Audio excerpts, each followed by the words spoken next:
This is just going to be a quick update because I haven't done a newsletter this week because I'll be speaking at the Brisbane conference tomorrow, so I won't have time to do one. But I just thought I'd do a quick video update and just basically give people a few of my thoughts and ideas going forward with the market.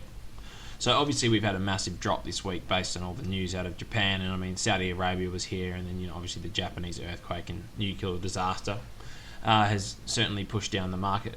Now I'll just quickly have a look at a few other charts as well. So obviously you can see it's had a big dive, but I just want to have a quick look at a couple of things and I'll just show you what I'm thinking.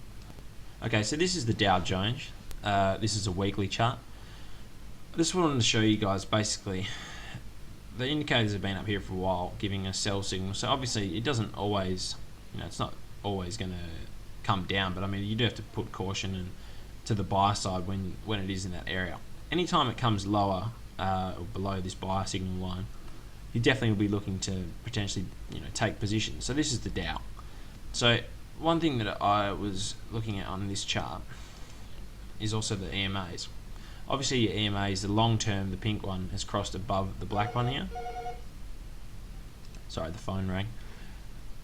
The pink one's obviously crossed above the black one, so this is bullish. Basically the market is going to be volatile now for a while, I think, anyway.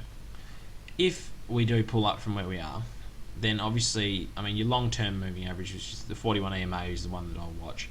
If we come into an area around there, obviously you might think of buying it.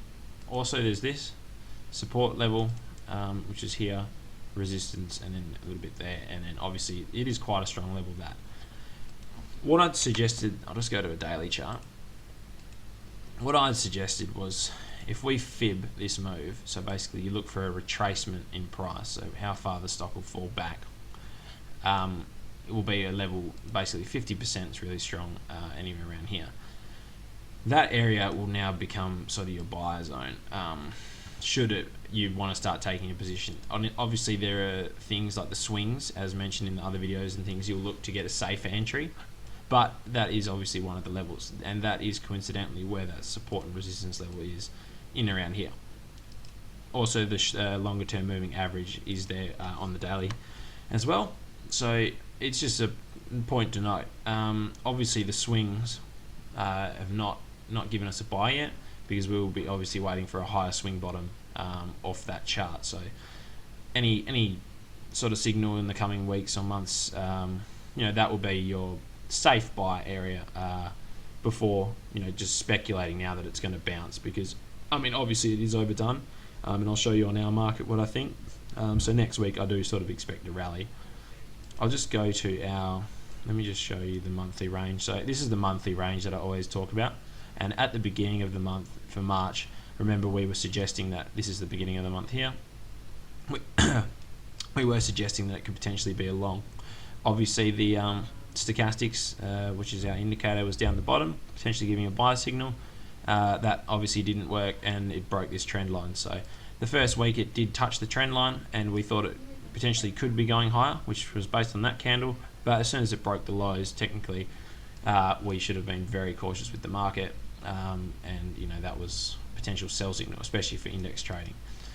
Obviously now we've done 125% of the range, so this is the wrong way around, but that should be 0, and we've obviously completed 125% of the normal monthly range.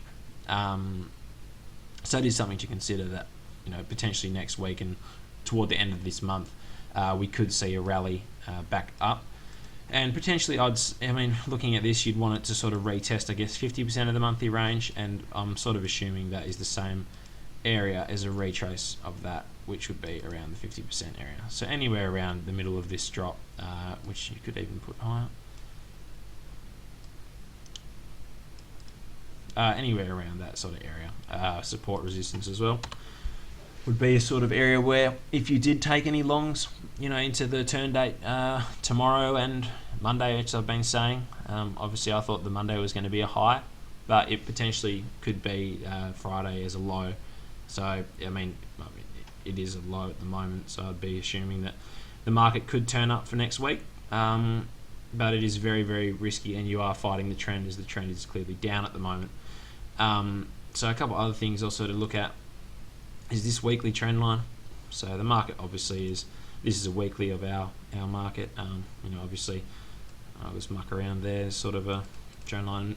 I mean, what I'd suggest is that, I've been saying this for a while, the market obviously can keep going higher based on the cycles, and there is a bullish year for this year of the presidential cycle as well as our market. Sorry if this is getting a bit technical for people. But yeah, this is just something you got to consider. Obviously, the one from the very capitulation low sort of thing, and that's been broken. So it just depends how you've sort of drawn that and what you're looking at. Obviously, a couple other things as well. I was suggesting I should probably go back to the daily. So this is the daily again. I'd suggested in that last newsletter that we would retrace somewhere around here. And obviously we've skipped the 50% area I was looking at, but we are in that sort of area of support resistance of the market. So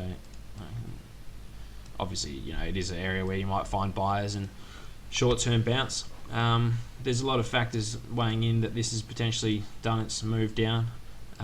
Obviously quite a severe move, but the ranges sort of have looked like they have extended, and after doing such a move down, generally a rally does ensue. So if you want to speculate that it will bounce, certainly there's an argument there, but you would definitely not be getting too bullish until the trend is giving you a clear buy signal.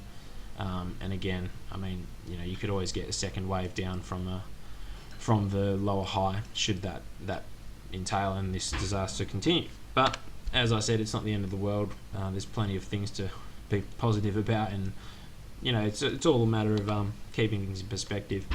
So that's just one thing. Another thing as well is you'd sort of wait for this to potentially give you a buy signal down around a point where I can't see it. At a point where obviously where it was near the bottom, and it gives you a better favour that the market can rally onward when you get these signals. So just something to consider. I certainly do think we'll bounce next week. Probably plenty of charts that look like they will be a good area to bounce. And today even we've had quite a big rally. You can tell by these wicks. So there are buyers in the market at the moment, and yeah, you just got to play it safe. Don't get overexposed to anything, and keep it safe. And I'm sure money can be made. It's always there. Don't panic, and yeah, we'll see how we go next week. I guess I'll enjoy myself in Brisbane. Look forward to talking to everyone there and seeing what they've got to say as well. And yeah, I'll come back next week, and we'll hopefully have a good little newsletter to do. Thanks for that.